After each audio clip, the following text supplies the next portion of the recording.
कौसडी गावात बोरी पोलिसांच्या धाडीत 7,45,000चा मुद्देमाल जप्त। जिंतूर तालुक्यातील कौसडी येथे गोवंश हत्येची माहिती मिळाल्यानंतर बोरी पोलिसांनी आज दिनांक 31 मे शनिवार रोजी संध्याकाळी धाड टाकून 7,45,000 रुपयांचा मुद्देमाल जप्त केला। या प्रकरणी अब्दुल रहमान अब्दुल करीम कुरेशी व त्यांची पत्नी यांच्याविरुद्ध विविध कायद्यान्वये बोरी पोलीस ठाण्यात गुन्हा दाखल करण्यात आला आहे। कौसडी बसस्थानक परिसरात पेट्रोलिंग सुरू असताना गुप्त माहितीदारामार्फत संबंधित व्यक्ती त्यांच्या राहत्या घरी गोवंश हत्या करीत असल्याची खात्रीशीर माहिती मिळाली होती।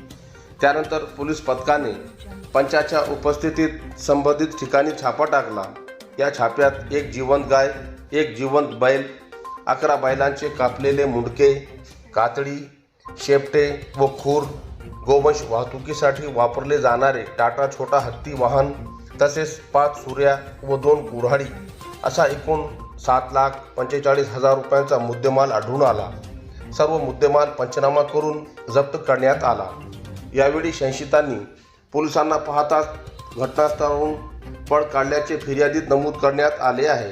या प्रकरणी भारतीय न्याय संहिता, BNS, प्राणी क्रूरता प्रतिबंधक कायदा तसेच महाराष्ट्र पशु संरक्षण अधिनियम अंतर्गत गुन्हा नोंद करण्यात आला आहे।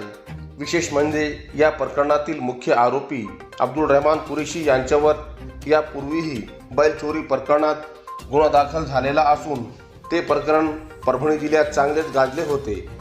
त्या प्रकरणात चोरी केलेल्या बैलांची कत्तल करून त्यांचे मांस विक्रीसाठी पाठविण्याचा आरोप होता। त्यामुळे सध्या कारवाईमुळे पुन्हा एकदा संबंधित आरोपी चर्चेत आला आहे। ही कारवाई सहाय्यक पोलीस निरीक्षक रामेश्वर धोंडगे यांच्या मार्गदर्शनाखाली बीट जमादार राजेश जटाड यांनी केली।